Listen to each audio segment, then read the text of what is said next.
নমস্কার বন্ধুরা, আশা করি আপনারা সবাই ভালো আছেন। আমিও ভালো আছি। আমার মনে আজকে একটা অন্যরকম আনন্দ। সপরিবার মিলে দেখতেই পাচ্ছেন বেরিয়ে পড়ে বেরিয়েছি আর কি। তো একটা জিনিস কিনতে আমরা বেরিয়েছি। আমাদের অনেক দিনের ইচ্ছে ছিল, সেই ইচ্ছেটা আজকে পূরণ হবে। তো ভিডিওর মাধ্যমে আপনারা নিশ্চয়ই দেখতে পারবেন সেই ইচ্ছে। তো এই জিনিসটা আমরা কিনে ফেললাম। তো হ্যাঁ, গাড়িটা একটা কেনার কারণ ছিল, সেটা হলো আমি কিছুদিন আগে আমার স্বামীকে বলেছিলাম যে আমার গাড়ি চালানোর খুব ইচ্ছা আছে।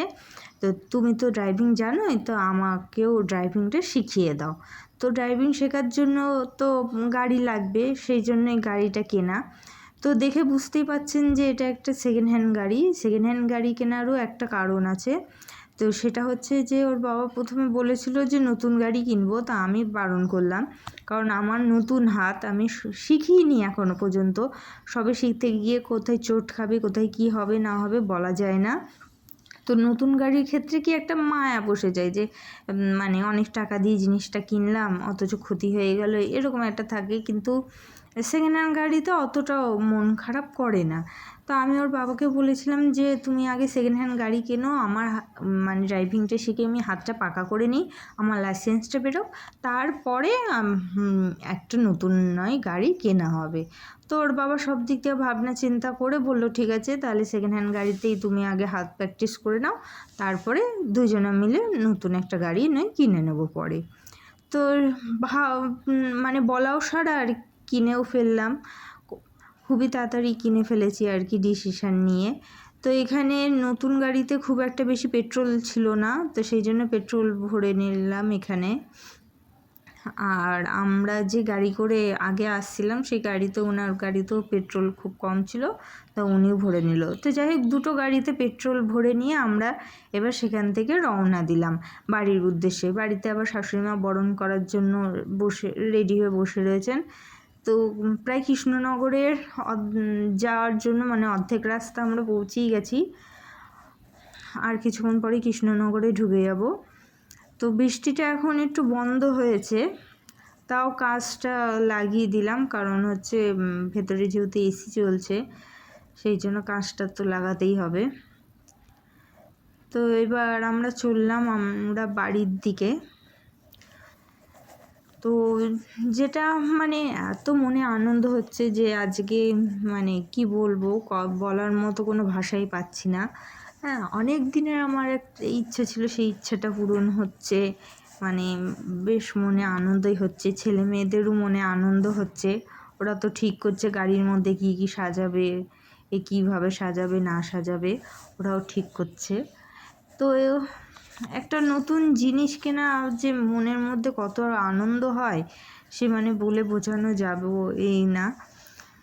তো এই প্রায় চলে এসেছি আমরা, কৃষ্ণনগরের কাছেই চলে এসেছি, কৃষ্ণনগর ঢুকে গেছি আর কি আমরা। তো এরপরে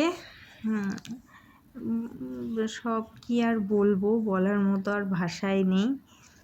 তো যাই হোক, মানে আমার ভীষণ ক্লান্ত লাগছে। আমি তো সামান্য একটুখানি জার্নিং করতে পারি না, সত্যি কথা বলতে। হ্যাঁ, জার্নিং করতে পারি না, আমার একটু ক্লান্ত লাগছে, মাথা যন্ত্রণা ধরেছে।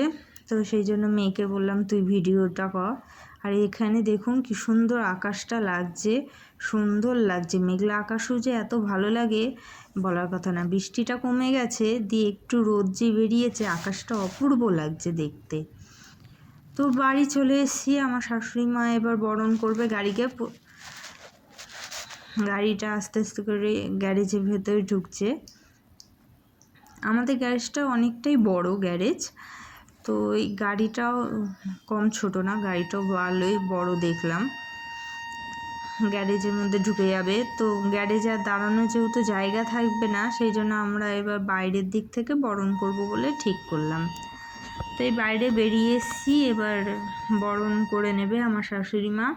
আর পুজোটা আমরা একদিন বাদে দেব পুজোটা, মানে মঙ্গল শনিবার ছাড়া তো পুজো দেওয়া যায় না। তো আজকে যেহেতু রবিবার, আপনাদের এটাই বলতে ভুলে গেছি যে আজকে রবিবার আমরা গাড়িটা নিলাম সোমবার রেস্ট নিয়ে মঙ্গলবার দিন আমরা মানে কৃষ্ণনগরে সিদ্ধেশ্বরী যে কালীবাড়ি আছে ওখানে গিয়ে আমরা পুজো দেব।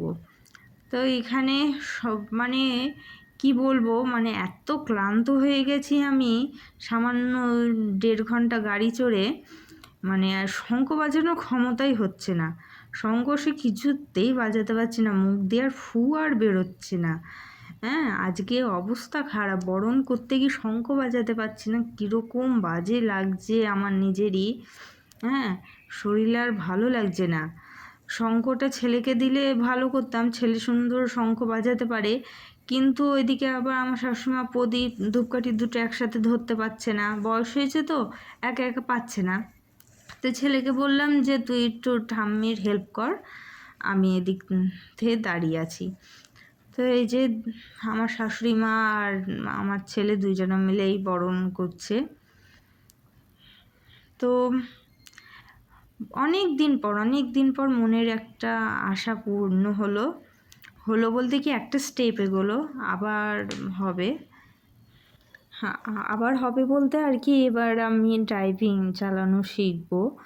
তো আজকের মতো ভিডিওটা আমরা এখানেই শেষ করছি। আবার একটা নতুন ভিডিও নিয়ে আপনাদের সামনে হাজির হব। আজকের মতো নমস্কার, আশা করি ভালো থাকবেন।